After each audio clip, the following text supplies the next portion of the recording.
Assalamu alaikum. I hope you are very well.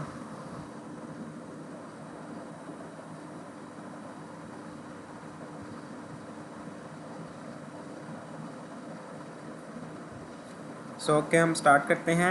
आज हम लोग एक्सेल में पढ़ेंगे कि वी लुकअप का किस तरह से यूज़ किया जाता है और उसी से रिलेटेड जो हमारे पास एक एडवांस एक्स लुकअप है उसका किस तरह से हम लोग यूज़ करते हैं। तो ये जो लुकअप्स के हमारे पास फॉर्मूलाज या फंक्शंस यूज़ होते हैं किसी भी डेटा में से अपने रिकॉर्ड को एक्सट्रैक्ट करने के लिए हम इन लुकअप्स का यूज़ करते हैं। यानी फॉर एग्जांपल अगर हमारे पास चाहे मल्टीपल शीट्स में ही क्यों ना रिज़ल्ट हो, डेटा हो, या फिर एक से ज़्यादा शीट में क्यों ना हो, तो उसमें से डाटा को फैच करने के लिए, रिट्रीव करने के लिए हम लुकअप का यूज़ करते हैं। हमारे पास वी लुकअप भी है, एच लुकअप भी है, एक्स लुकअप भी यूज़ होता है। वी लुकअप हमारे पास यूज़ होता है वर्टिकली जब डेटा हमारे पास मौजूद हो, यानी इस तरह से जब हमारे पास डेटा वर्टिकली मौजूद होगा तो उस पर हमारे पास ऑटोमेटिकली वी लुकअप यूज़ होगा। अगर हमारे पास डेटा है हॉरिजॉन्टली, ठीक है, हॉरिजॉन्टली अगर डेटा होगा तो फिर हमारे पास एच लुकअप का यूज़ होगा। तो इस वक्त मेरे पास यहाँ पर वर्टिकली डेटा मौजूद है तो इसलिए यहाँ पर हम वी लुकअप का यूज़ करेंगे। और फिर एक और हमारे पास लुकअप होता है एक्स लुकअप। ये एडवांस फॉर्मूला है जो दोनों हमारे पास डेटा चाहे वर्टिकली मौजूद हो या हॉरिजेंटली मौजूद हो, एक्स लुकअप दोनों पर वर्क करता है। तो यहाँ पर अब हम समझते हैं कि किस तरह से वी लुकअप सबसे पहले वो किस तरह से हमारे पास यूज़ होगा। फॉर एग्जांपल मेरे पास ये डेटा है, इसी डेटा में से मुझे कुछ रिकॉर्ड्स यहाँ पर डिस्प्ले करवाने हैं। अच्छा, रिकॉर्ड ज़्यादा भी हो सकते हैं, एक वक्त में एक भी देख सकते हैं, और अगर मल्टीपल्स रिकॉर्ड्स देखने हैं तो फिर यहाँ पर हम लोग मल्टीपल्स एम्प्लॉयज़ आईडी लिख लेंगे। बार बार इनको चेंज करके भी हम लोग रिकॉर्ड्स को फैच कर सकते हैं। और जिस तरह के स्टार्टिंग में ही बताया था कि हमारे पास डेटा के अंदर कोई एक ना तो एक कॉलम ऐसा ज़रूर होता है जो यूनिक होता है। कोई भी डेटा हम लोग ले लें तो उसमें एक यूनिक कॉलम ज़रूर मौजूद हमारे पास होगा। तो यहाँ पर मुझे एम्प्लॉयज़ आईडी के बिहाफ पर उनके नाम, डिपार्टमेंट और बाकी सारा रिकॉर्ड मुझे चाहिए। और ये जो वी लुकअप है ये हमारे पास लेफ़्ट टू राइट वर्क करता है। यानी अगर यहाँ पर मैं पहले डिपार्टमेंट लिख लूँ और बाद में नेम लिख दूँ तो वहाँ पर ये फिर वर्क नहीं करेगा। तो इसी का एक हमारे पास और वो एक्स लुकअप जो एडवांस लुकअप है वो हमारे पास लेफ़्ट टू राइट और राइट टू लेफ़्ट दोनों में वर्क कर लेता है। तो ये भी एक उसका हमारे पास बेनिफिट है। बट वी लुकअप भी हमारे पास यूज़ होता है। तो यहाँ पर हम सबसे पहले अपना फॉर्मूला टाइप करेंगे वी लुकअप। अब उसने यहाँ पे मुझसे पूछा है कि लुकअप वैल्यू, कौन सी वैल्यू मुझे देखनी है। तो वो जाहिर सी बात है मुझे एम्प्लॉय आईडी देखनी है। अब एम्प्लॉय आईडीज़ मेरे पास एक ही कॉलम के अंदर लेकिन मल्टीपल रॉज में मौजूद हैं। तो इसलिए यहाँ पर मैं इस कॉलम को क्या करूँगा, फिक्स कर लेता हूँ, क्योंकि कॉलम मेरे पास एक ही रहेगा। जब मैं इसको नीचे ड्रैग करूँगा ये वी लुकअप एक ही सेल के अंदर फॉर्मूला लिखूँगा, लेकिन इसको मैं राइट साइड पे और डाउन साइड पे जब इसको मैं ड्रैग करूँगा तो मेरे पास ये सेल्स की रेंज चेंज होगी लेकिन कॉलम सेम रहेगा। इसलिए यहाँ पर मैंने कॉलम को फिक्स कर दिया है, रोज चेंज होती रहेंगी। उसके बाद कॉमा लगाएंगे और कॉमा के बाद अब वो पूछ रहा है टेबल अरे कि आपने ये वाली वैल्यू एम्प्लॉय आईडी किस टेबल में और उसी के बिहाफ पर ये बाकी के रिकॉर्ड्स रिट्रीव में चाहिए। तो यहाँ पर ये पूरे का पूरा जो टेबल है वो हम सेलेक्ट कर लेंगे, control shift right arrow, control shift down arrow, पूरा का पूरा टेबल। अगर हमारे पास ये डेटा टेबल की फॉर्मेट में मौजूद होगा तो फिर यहाँ पर ये टेबल 13 ये लिखा हुआ आएगा। लेकिन अगर टेबल की फॉर्म में नहीं होगा तो फिर वो हमें जो हमारे एड्रेस होंगे, जो रेफरेंस होंगे, वही यहाँ पर डिस्प्ले करवाएगा। नेक्स्ट आ गया है यहाँ पर कॉलम इंडेक्स नंबर। अब वो कह रहे हैं यहाँ पर कॉलम इंडेक्स, जो कॉलम के इंडेक्स हैं वो पास करें। जिस तरह हम लोगों ने पाइथन में पढ़ा है कि हमारे पास हर एड्रेस का हर रिकॉर्ड का एक यूनिक वहाँ पर इंडेक्स होता था, इसी तरह एक्सेल में भी हमारे पास यहाँ पर कॉलम का इंडेक्स है। ये हमारे पास 1 इंडेक्स है एम्प्लॉय आईडी, ये 2 इंडेक्स है नेम, डिपार्टमेंट 3 इंडेक्स है, पोजीशन 4, सैलरी 5, सिटी 6 और जॉइनिंग डेट 7 इंडेक्स पे मौजूद हैं। तो यहाँ पर ये हमारे पास इस तरह से कॉलम के इंडेक्स एक्सेल के अंदर वर्क करते हैं। अब मुझे नेम से लेकर जॉइनिंग डेट तक इंडेक्स चाहिए, सॉरी उनके रिजल्ट चाहिए। तो यहाँ पर मैं कर्ली ब्रेसेस के अंदर 2, 3, 4, 5, 6, और 7 यहाँ पर लिखूँगा और कर्ली ब्रैकेट को बंद करूँगा। यहाँ पर ये मैंने सारे कॉलम की रेंज बता दी है। फिर उसी एम्प्लॉय आईडी के बिहाफ पर वो उसका नाम, department, position, salary, city, joining date को गेट कर लेगा। देन उसके बाद यहाँ पर कॉमा। अब वो कह रहा है कि एग्जैक्ट मैच हमें चाहिए, तो एग्जैक्ट मैच के लिए यहाँ पर हम लोग फॉल्स। एग्जैक्ट मैच का मतलब है कि जो एम्प्लॉय 1 आईडी होगी मुझे सिर्फ उसी का रिकॉर्ड चाहिए और कहीं का रिकॉर्ड नहीं चाहिए। तो यहाँ पर हम फॉल्स भी लिख सकते हैं और यहाँ पर हम 0 भी लिख सकते हैं। सो यहाँ पर हम फॉल्स लिख लेंगे और उसके बाद हम अपनी यहाँ पर ब्रैकेट बंद करेंगे और एंटर प्रेस करेंगे। देन हम अपनी इसी फॉर्मूले को यहाँ पर ड्रैग कर लेते हैं। लेकिन यहाँ पर मेरे पास जो तमाम तर आ गए हैं, name, department, position, salary, city, joining date, सबके सब मेरे पास सेम ही आ रही है। इसको अगर हम नीचे भी ड्रैग कर लें तो वहाँ पे भी मेरे पास सब के सब सेम आ रहे हैं, जबकि डिपार्टमेंट, पोजीशन ये मेरे पास फिनांस, असिस्टेंट ये वाले नहीं आ रहे। तो बेसिकली यहाँ पे जो हमने ये मल्टीपल्स यहाँ पर दे दिए हैं कॉलम नेम, समटाइम्स ये हमारे पास वर्क यहाँ पे नहीं करते, बिल्कुल एग्जैक्ट वर्क नहीं करते।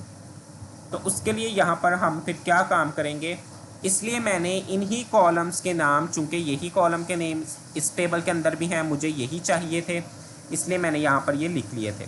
और इनके ऊपर आप देखें मैंने यहाँ पे 2, 3, 4, 5, 6, 7 वही इंडेक्स नेम यहाँ पर लिखे हैं।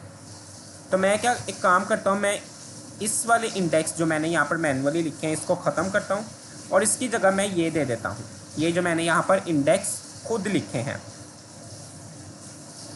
अब यहाँ पर चूंकि जैसे ही मैं इस फॉर्मूले को ड्रैग करूँगा तो हर कॉलम का रिकॉर्ड मुझे इस टेबल में से चाहिए, तो उसका इंडेक्स भी चेंज होता रहेगा, जो कि मेरे पास यहाँ पर एक ही रो के अंदर लिखा है। तो मैं इसलिए अपनी इस रो को फिक्स कर लेता हूँ क्योंकि कॉलम्स चेंज होते रहेंगे। तो अब यहाँ पर हम इसको अगर ड्रैग करते हैं तो अब यहाँ पर मेरे पास देखें रिकॉर्ड आ चुका है। यहाँ पर इसको हम डेट में कर देते हैं। अब यहाँ पर मेरे पास ये रिकॉर्ड आउटपुट में डिस्प्ले देखें हो चुका है।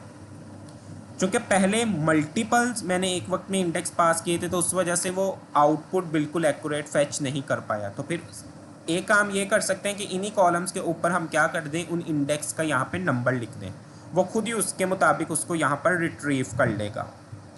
तो यहाँ पर देखें मैंने जैसे ही नीचे ड्रैग किया तो 5 वाली एम्प्लॉय आईडी का खुद ब खुद यहाँ पर जो एड्रेस था वो क्या हो गया, चेंज हो गया। कॉलम सेम रहेगा क्योंकि कॉलम सेम ही था, लेकिन रो चेंज थी।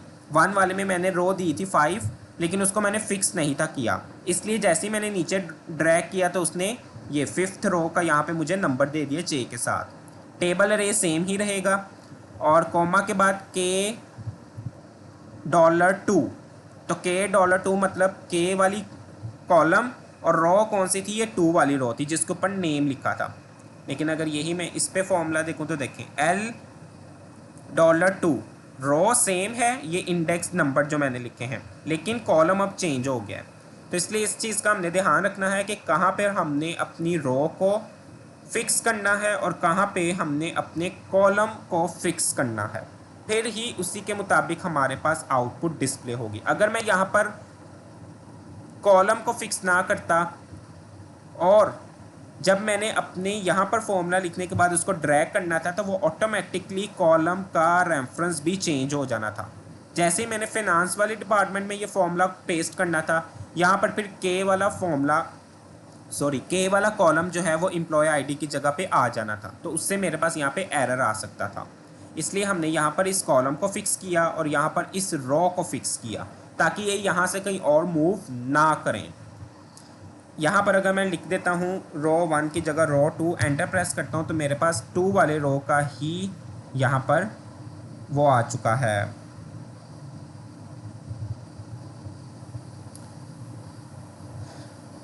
डेटा आ चुका है, रिकॉर्ड आ चुका है।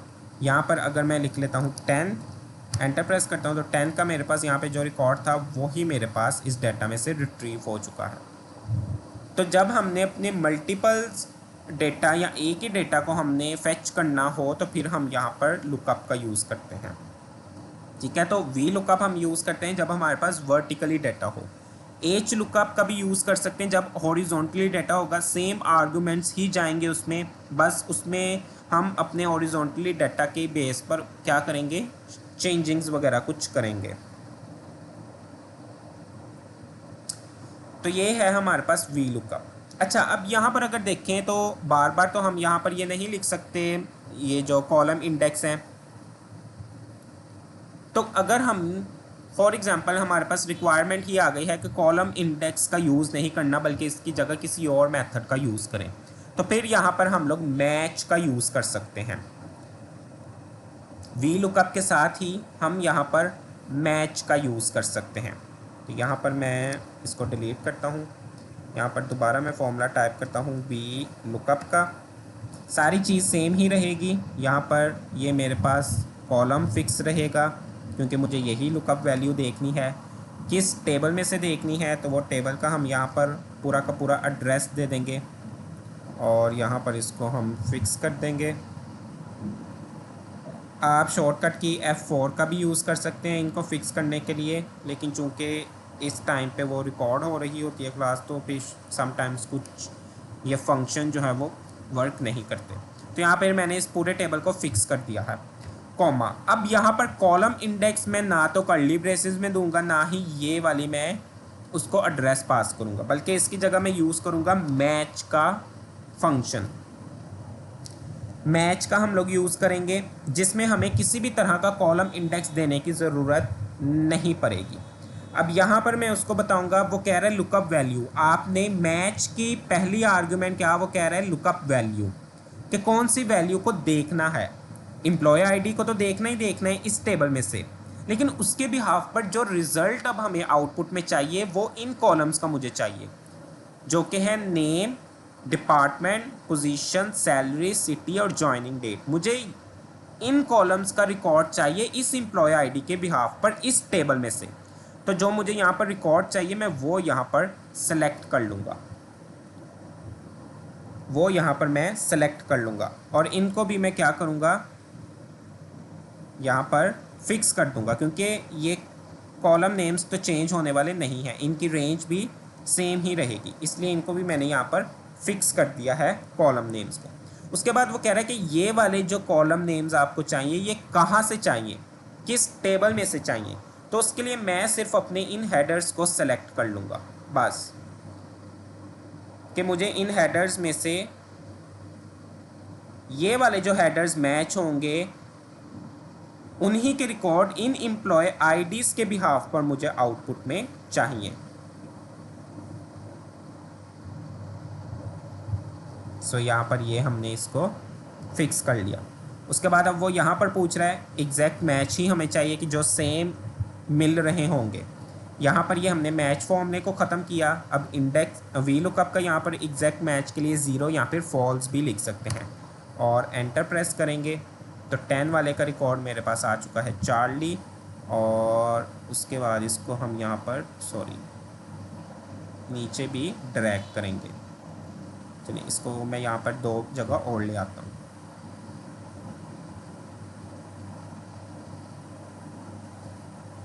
तो देखें बिल्कुल वही हमारे पास यहाँ पर रिकॉर्ड्स अब भी डिस्प्ले हो रहे हैं जो पहले हम लोगों ने विदाउट मैच का यूज़ किए वी लुकअप में हमने इंडेक्स का यूज़ किया था।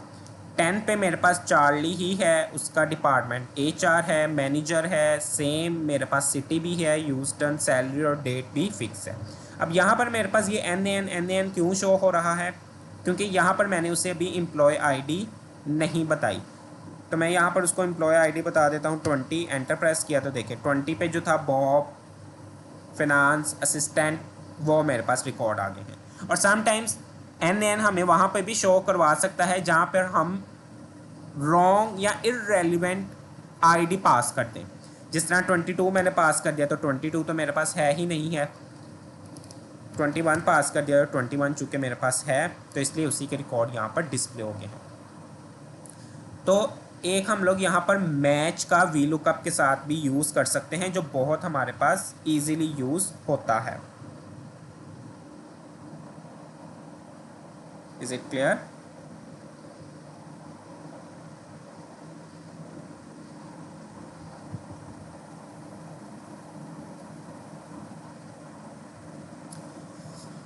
देन नेक्स्ट है हमारे पास एक्स लुकअप, जो एडवांस लुकअप है, जो दोनों, चाहे हमारे पास डेटा वर्टिकली हो चाहे हमारे पास डेटा हॉरिजॉन्टली हो, दोनों पे वर्क करता है। चाहे हमें लेफ़्ट टू राइट देखनी हो वैल्यूज़, चाहे राइट टू लेफ़्ट देखनी हो, वो दोनों पे ही वर्क करेगा। लेकिन जो हमारे पास ये एक्स लुकअप है वो हमारे पास चलेगा या तो गूगल शीट के ऊपर, या फिर अगर आपके पास 20, 21 या उससे अप लेवल का एक्सेल मौजूद है तो उसी पे ये वर्क करेगा। तो यहाँ पर हम ज़रा देख लेते हैं।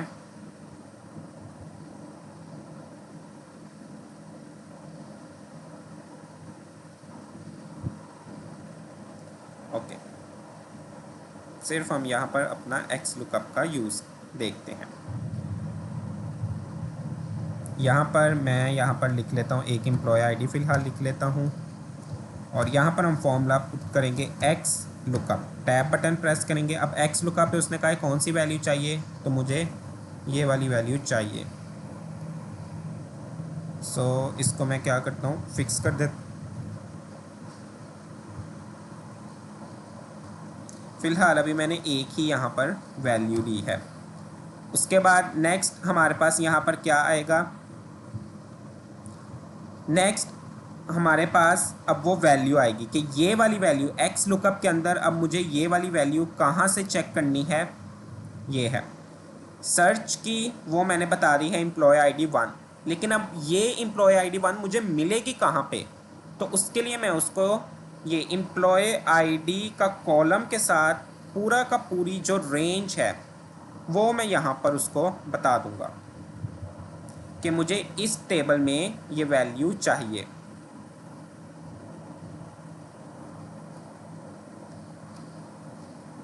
यहाँ पर फर्स्ट रिकॉर्ड से लेकर लास्ट रिकॉर्ड तक मैं उसको बता दूंगा कि मुझे यहाँ से ये वैल्यू चाहिए। उसके बाद कॉमा, कॉमा के बाद अब वो कह रहा है कि रिज़ल्ट रेंज, अब आपको रिटर्न में क्या चाहिए, तो रिटर्न में मुझे ये नाम वाले कॉलम्स चाहिए, तो ये मैं उसको यहाँ पर बता दूंगा। तो यहाँ पर मैंने अपने जो फर्स्ट रिकॉर्ड से लेकर लास्ट रिकॉर्ड तक के जो नेम और जॉइनिंग डेट्स थे उनको मैंने क्या कर लिया है, गेट कर लिया है। और उसके बाद यहाँ पर हम ब्रैकेट बंद करेंगे क्योंकि और आगे हमें यहाँ पर आर्ग्यूमेंट पास करने की ज़रूरत एक्स लुकअप में नहीं है। तो यहाँ पर देखें मेरे पास एलाइस या एलिस और फिनांस, एग्जेक्टिव, एक्सिक्यूटिव और उसके सैलरी, कंट्री ने, सिटी नेम और उसकी डेट मेरे पास यहाँ पर देखें तो आउटपुट में डिस्प्ले हो चुकी है। बिल्कुल सेम एग्जैक्ट वही डेट, वही काम, वही यहाँ पर मेरे पास डिस्प्ले हो रहा है। सिर्फ डिफरेंस क्या है कि वी लुकअप में हमें कॉलम इंडेक्स भी पास करने पड़ते हैं और उसकी जगह पे फिर हम वी लुकअप प्लस मैच का यूज़ करते हैं, और वी लुकअप वर्टिकली हमारे पास डेटा रिट्रीव करता है, जबकि एक्स लुकअप चाहे वर्टिकली डेटा हो, हॉरिजॉन्टली डेटा हो, चाहे लेफ़्ट टू राइट सर्चिंग करनी हो, राइट टू लेफ़्ट करनी हो, हर एक के ऊपर ये इम्प्लीमेंट हो जाएगा। और इसमें एक्स लुकअप में हमें कोई भी इंडेक्स पास करने की ज़रूरत किसी भी तरह की नहीं पड़ती। यहाँ पर अब मैं यहाँ पर अगर वैल्यू चेंज कर दूँ, 2 रिकॉर्ड चाहिए तो मुझे सेकंड वाला रिकॉर्ड ही यहाँ पर डिस्प्ले होगा। यहाँ पर अगर मैं लिख देता हूँ, चले यहाँ पर मैं लिख देता हूँ 12,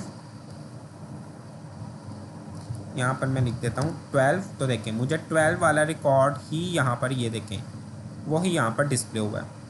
यहाँ पर मैं अगर लिख दूँ 4, तो 4 वाला रिकॉर्ड ही डिस्प्ले होगा। और यहाँ पर अगर मैं लिख दूँ 22, जो कि मेरे पास रिकॉर्ड मौजूद ही नहीं है, तो फिर वो मुझे यहाँ पे NaN शो करवाएगा। तो फॉर एग्जांपल अगर ये हमें NaN नहीं भी चाहिए, हमें इसकी जगह कोई वैल्यू चाहिए, मिसिंग चाहिए, तो फिर हम यहाँ पर स्टार्ट में इफ़ का फॉर्मूला भी लिख सकते हैं, इफ़ एरर का।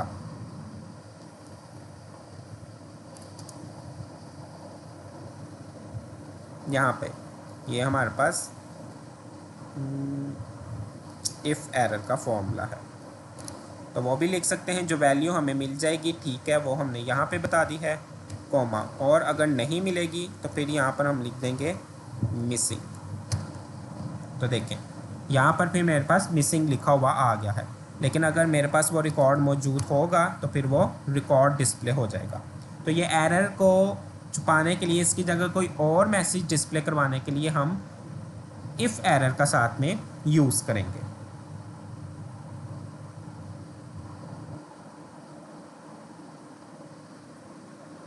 क्लियर। नेक्स्ट हमारे पास यहाँ पर एक थी ड्रॉप डाउन लिस्ट होती है, जो कि यहाँ पर डिस्प्ले हो रही होगी, ये है ड्रॉप डाउन लिस्ट। अच्छा, ये ड्रॉप डाउन लिस्ट किस तरह से बनती है? यहाँ पर इस एक्सेल में मुझे चूँकि एम्प्लॉय आईडी चाहिए, तो मैं यहाँ पर सेल को सेलेक्ट कर लूँगा और उसके बाद मैं जाऊँगा यहाँ पर डेटा बार के अंदर। डेटा टैब के अंदर आने के बाद यहाँ पर डेटा टूल्स की मेरे पास ऑप्शन है, इसमें है डेटा वैलिडेशन, इस पर क्लिक करूँगा और यहाँ पर ये डेटा वैलिडेशन पे क्लिक करेंगे। एनी वैल्यू की जगह यहाँ पर हम लिस्ट को चूज़ करेंगे और अपना यहाँ पे हम सोर्स बता देंगे कि क्या चाहिए आउटपुट में। तो चूँकि एम्प्लॉय आईडी ये हमेशा यूनिक वाले कॉलम के ऊपर ही हम लोग इम्प्लीमेंट करते हैं। ओके करेंगे तो ये मेरे पास यहाँ पे एक ड्रॉप डाउन लिस्ट का बटन आ चुका है कि कौन सा मुझे यहाँ पे रिकॉर्ड देखना है। फॉर एग्जांपल अगर यहाँ पर मैं वी लुकअप और मैच लुकअप का फॉर्मूला पुट करूँ तो बार बार हर एक यहाँ पर मैं इसको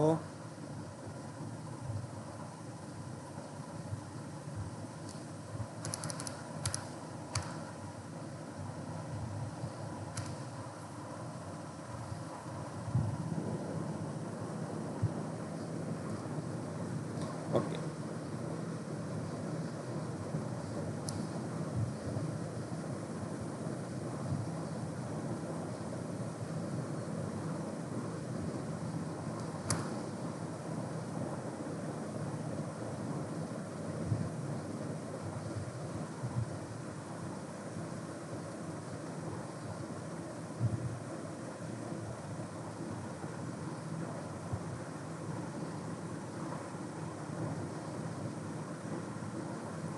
ओके तो यहाँ पर मेरे पास ये जो ड्रॉप डाउन लिस्ट बनी थी, तो देखें यहाँ पर 8 रिकॉर्ड में फ्रैंक, HR, एग्जीक्यूटिव और वही मेरे पास सारे रिकॉर्ड्स आ रहे हैं। लेकिन बार बार मैं इस फॉर्मूले को यहाँ पे नीचे ड्रैग करूँ और यहाँ पर एम्प्लॉय आईडी लिखूँ, तो हम बेस्ट वे यहाँ पर यूज़ करेंगे कि ड्रॉप डाउन लिस्ट बना लें। अब आपसे कहा जाए कि यहाँ पर 12 का रिजल्ट जल्दी से दिखाएँ, तो आप ड्रॉप डाउन लिस्ट, तो यहाँ पर आप 12 जैसे ही क्लिक करेंगे 12 पे, वो फॉर्मूला आपका 12 पे इम्प्लीमेंट हो जाएगा।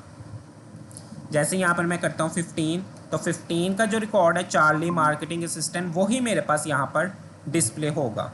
यहाँ पर मैं 2 वाला कर देता हूँ, तो 2 पे देखें एलिस और फिनांस असिस्टेंट, वही मेरे पास रिकॉर्ड यहाँ पर यूज़ हो रहा है। तो ड्रॉप डाउन लिस्ट का यहाँ पर हम लोग बेस्ट यूज़ कर सकते हैं। तो अच्छा, यहाँ पर एक फॉर्मूला हमारे पास यूज़ होगा फ़िल्टर का, वो भी एडवांस फॉर्मूला होता है फ़िल्टर का। अदरवाइज़ फ़िल्ट्रेशन तो हमने अपने स्टार्टिंग के लेक्चर्स में देख ली थी कि शॉर्टकट की का अगर यूज़ कर लें, Alt+H+L और Ctrl+Shift+H+L, या फिर जो हमारे पास इसके लिए ये सॉर्टिंग का मेथड, यहाँ से भी फ़िल्ट्रेशन का यूज़ होता है। लेकिन एक हमारे पास एडवांस फॉर्मूला यूज़ होता है फ़िल्टर का, वो भी गूगल शीट के ऊपर आपको मिल जाएगा। इसलिए आप अपनी ड्राइव पे गूगल शीट का ज़रूर यूज़ करें, उस पर भी प्रैक्टिस करें। डिफरेंट डेटास को वहाँ पर आप पेस्ट करें, वहाँ पर इंपोर्ट करें और फिर वहाँ पे भी आप अपने फॉर्मूलाज फंक्शंस को यूज़ करें। तो यहाँ पर भी मैंने ड्रॉप डाउन लिस्ट बना ली है। यहाँ पे भी आप जो है वो ड्रॉप डाउन लिस्ट बना सकते हैं। ये है, इंसर्ट पे जाएं, सबसे पहले तो आप सेलेक्ट कर लें अपने कॉलम को, इंसर्ट पे जाएं और यहाँ पर ये आपके पास ड्रॉप डाउन लिस्ट की ऑप्शन आ रही है। क्लिक करेंगे तो आपके पास एक डायलॉग बॉक्स यहाँ पर अपीयर होगा। फिर वो आपसे रेंज पूछेगा, तो आपने वहाँ पर अपनी एम्प्लॉय आईडी की रेंज बता देनी है। एम्प्लॉय आईडी कॉलम इंक्लूड नहीं होगा, लेकिन ये आईडीज़ सारी की सारी इंक्लूड होंगी। अच्छा, यहाँ पर मैंने एक फॉर्मूला लगा दिया है, जो कि ये आपको नज़र आ रहा है, इक्वल फ़िल्टर। उसके बाद पहली जो इसमें रेंज आएगी वो उसने मुझसे यही पूछा कि आपको इस टेबल में रिकॉर्ड कौन सा चाहिए।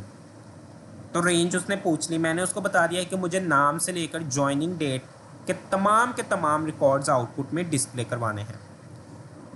फिर उसने सेकंड मैंने उसको कंडीशन बताई कि जो एम्प्लॉय आईडी मेरी इस drop down list employ ID से मैच करती होगी, मुझे उन्हीं के रिकॉर्ड यहाँ पर डिस्प्ले करवाने हैं। चलें यहाँ पर अगर मैं करके भी दिखा दूँ, यहाँ पर मैंने लिख लिया इक्वल फिल्टर टैब बटन। अब पहला जो मुझे आउटपुट में रिज़ल्ट्स चाहिए तो वो मुझे यहाँ से नेम से लेकर मुझे चाहिए जॉइनिंग डेट तक। हेडर्स इसमें इंक्लूड नहीं होंगे, इसलिए वो हमें आउटपुट इस तरह से शो करवा रहा है। उसके बाद कॉमा के बाद अब उसने पूछा है कि कंडीशन आपने क्या लगानी है, यानी कि ये जो मुझे रिज़ल्ट आउटपुट में चाहिए ये किस बिहाफ पर चाहिए। तो उसके लिए मैं उसको कहूँगा कि ये वाली जो एम्प्लॉय आईडी है इक्वल टू, ये अगर बराबर हुई, कहाँ से बराबर हुई, तो उसको मैं फर्स्ट एम्प्लॉय आईडी से लेकर लास्ट एम्प्लॉय आईडी तक के सारे रिकॉर्ड्स दे दूँगा कि अगर इस पे वो क्या हुई, मौजूद हुई। एंटर प्रेस किया तो मेरे पास देखें वो रिकॉर्ड डिस्प्ले हो चुके हैं। इसी को मैं यहाँ पर नीचे ड्रैग कर लेता हूँ। ओके, अच्छा अब यहाँ पर आप देखें ड्रैग मैंने सिर्फ इसको इस वाले सेल तक किया है, तो ये नीचे वाले सेल तक कैसे आ गया। तो बेसिकली अगर हमारे पास इस डेटा के अंदर कोई एम्प्लॉय आईडी डुप्लीकेट होगी, अगर होगी, जिस तरह यहाँ पर मेरे पास 12 वाली मैंने यहाँ पर डुप्लीकेट बनाई थी, ये बताने के लिए कि ये फ़िल्टर जो है वो डुप्लीकेशन पे भी वर्क करता है। अगर वैल्यूज़ यहाँ पे देखें एम्प्लॉय आईडी मेरे पास 12 सेम है, तो उसने उसके दोनों रिकॉर्ड्स ही मुझे डिस्प्ले करवाए हैं। तो ये हमारे पास यहाँ पर फ़िल्टर एडवांस का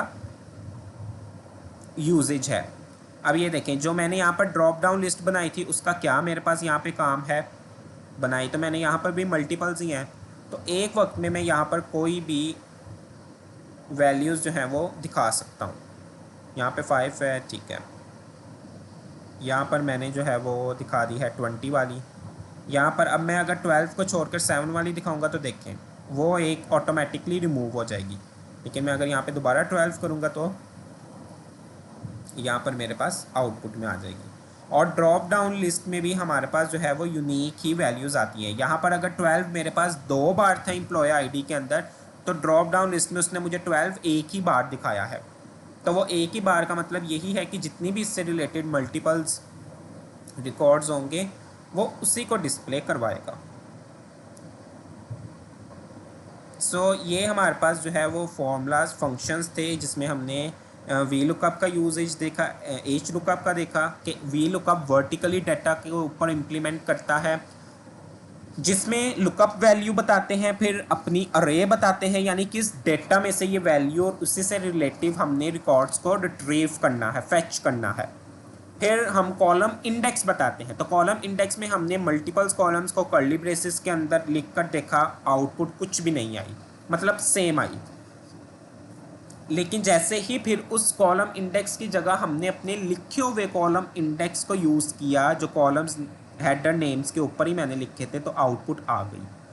लेकिन फॉर एग्जांपल अगर हमारे पास बहुत मल्टीपल्स कॉलम्स मौजूद हैं, यानी बहुत ज़्यादा, यहाँ पे तो चले 7-8 थे ना, अगर 12, 14, 15 हो कॉलम्स, तो फिर हर एक के ऊपर तो हम सबसे पहले कॉलम आईडी नहीं ना लिखेंगे, तो फिर हम उसमें मैच का यूज़ करेंगे।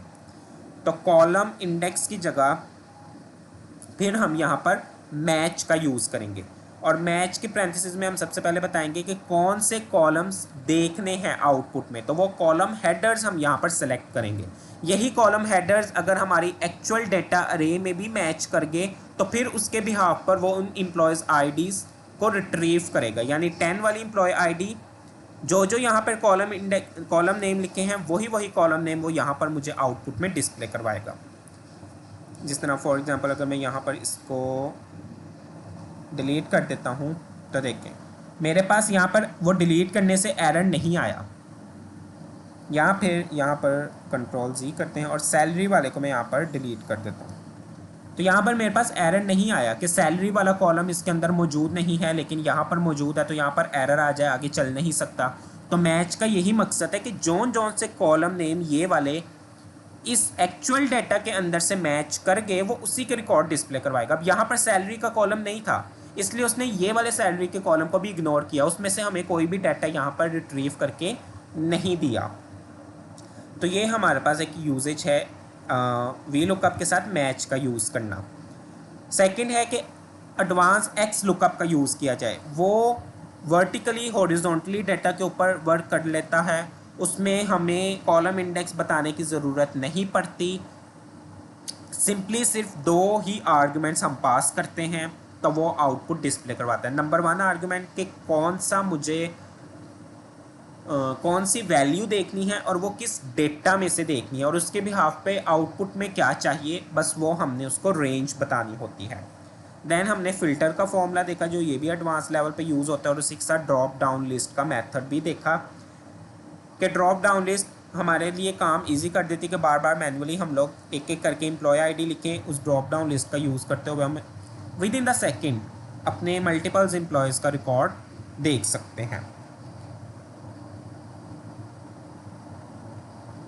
So is it clear? ये हमारे पास यहाँ पर जो लास्ट फंक्शंस या मेथड्स यूज़ हो रहे थे उनको हम लोगों ने यहाँ पे यूज़ किया है।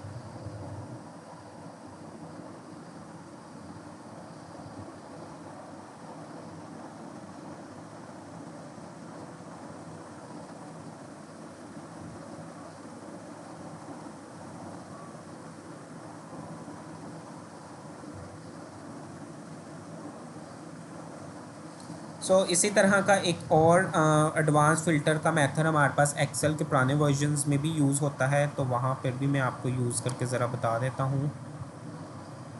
यहाँ पर हम आएंगे डेटा टैब के अंदर। डेटा टैब के अंदर ये मेरे पास एडवांस के ऊपर advance filter, sort and filter की रिबन के अंदर ये एडवांस की ऑप्शन आ रही है, इस पर क्लिक करेंगे तो यहाँ पर एक डायलॉग बॉक्स अपीयर हो चुका है। Filter this list in place, एक तो वो कह रहा है कि इस पूरी जगह पे आपने प्लेस करनी है या फिर एक्चुअल डाटा के ऊपर। तो चूंकि हमने एक कॉपी टू अनदर लोकेशन करेंगे, हम अपनी मर्ज़ी के मुताबिक जो आउटपुट यहाँ से रिट्रीव करेंगे वो यहाँ पर डिस्प्ले होंगे। फिर उसने यहाँ पर मुझसे पूछ लिया है लिस्ट रेंज, कि आपने किस डेटा में से यहाँ पर रिकॉर्ड्स को डिस्प्ले करवाना है, तो वो मैं ये पूरी की पूरी रेंज यहाँ पर बता दूँगा विद हेडर्स। उसके बाद क्राइटेरिया रेंज, कि मुझे चाहिए क्या आउटपुट में, जौन सी मुझे मैं रिट्रीव करना चाह रहा हूँ आउटपुट, वो किसके बिहाफ पर करना चाह रहा हूँ, तो वो ये मैं एम्प्लॉय आईडी के बिहाफ पर करना चाह रहा हूँ। तो इसलिए यहाँ पर हम लिख लेंगे देन, एक मिनट, यहाँ पर हम उसको पूरे कॉलम के साथ बताएंगे। ओके।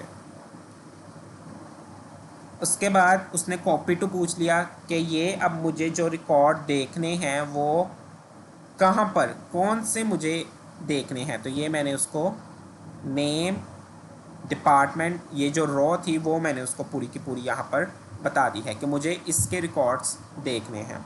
और उसके बाद यहाँ पर हम ओके क्लिक करेंगे तो मेरे पास वही रिकॉर्ड्स यहाँ पर डिस्प्ले हो गए हैं। 10 में मेरे पास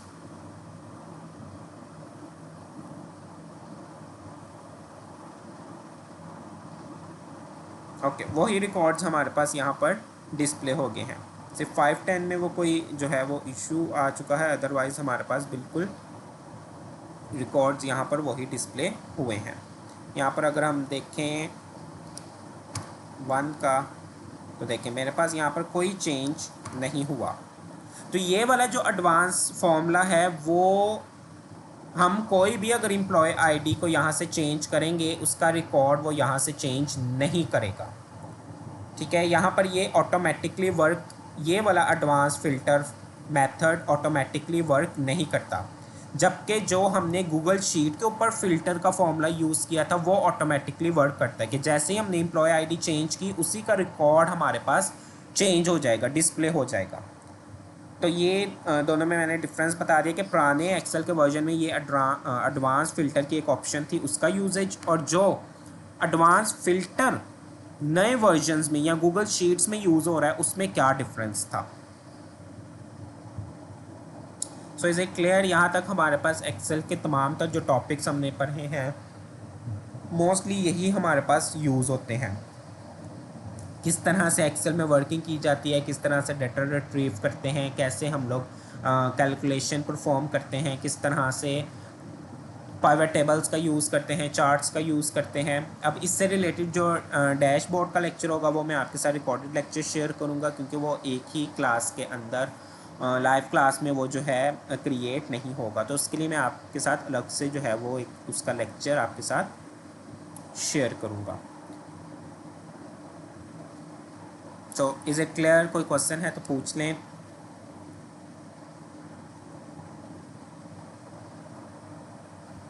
सर ये जो आप रिकॉर्डेड लेक्चर का बता रहे हैं तो ये कब तक शेयर करेंगे या नेक्स्ट क्लास में शेयर होगा? आपकी आवाज़ नहीं आ रही, ज़रा क्लियर ऊंचा बोलें।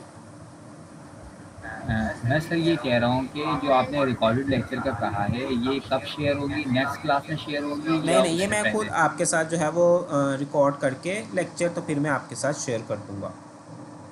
उसमें डैशबोर्ड में ऐसा कुछ भी नहीं होगा कि अगर एसक्यूएल हम स्टार्ट कर दें तो आपके पास वही नॉलेज होना पुराना ज़रूरी होगा, ऐसा कुछ नहीं है। वो मैं आपके साथ बाद में जब रिकॉर्ड कर लूँगा तो फिर वो मैं शेयर कर दूँगा। उसमें सिर्फ यही मेथड्स बताने हैं कि डैशबोर्ड हम किस तरह से क्रिएट करेंगे।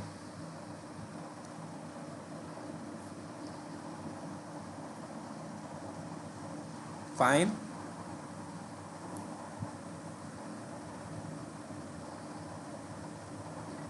अच्छा सर एक चीज़ और पूछना था कि ये जो आप लास्ट अभी जो क्लास में डैशबोर्ड वाला करवाएंगे उसके बाद एक्सेल कंप्लीट हो जाएगा हमारा? यस, यहाँ पर हमारे पास एक्सेल मैंने इसलिए बताया कंप्लीट हो गया है। ठीक है, वो डैशबोर्ड की मैं आपके साथ रिकॉर्डेड लेक्चर शेयर कर दूंगा, जिसमें पिवट टेबल्स का थोड़ा सा और उसमें स्लाइसर्स कैसे यूज़ करते हैं, उसमें कनेक्शंस कैसे बिल्ड करते हैं, वो डैशबोर्ड का ही एक पार्ट है। तो उसी में मैं बता दूंगा। इवन के जो लास्ट मैंने लेक्चर आपके साथ शेयर किया है आई थिंक वो पिवट टेबल का ही था, तो उसी में मैंने बताया है कि और इसमें जो हमारे पास पिवट टेबल यूज़ ही होता है मोस्टली, एक तो डाटा को समराइज़ करने के लिए भी और डैशबोर्ड को क्रिएट करने के लिए, कि वो बहुत इजी मेथड है, इजी टूल है हमारे पास इंशाल्लाह।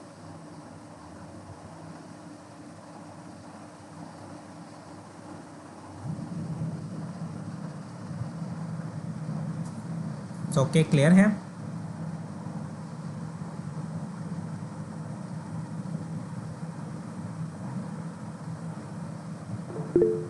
ओके देन फिर हम अपनी आज की क्लास एंड करते हैं। ये आपके साथ मैंने मटेरियल इसका शेयर कर दिया हुआ है, लेक्चर में आपके साथ शेयर कर दूंगा, ठीक है? तो उसकी टेंशन नहीं लेनी, जैसे ही वो रिकॉर्ड हो जाएगा, रिकॉर्ड आपके लिए मैं करूँगा तो फिर वो मैं आपके साथ क्लास में शेयर कर दूँगा।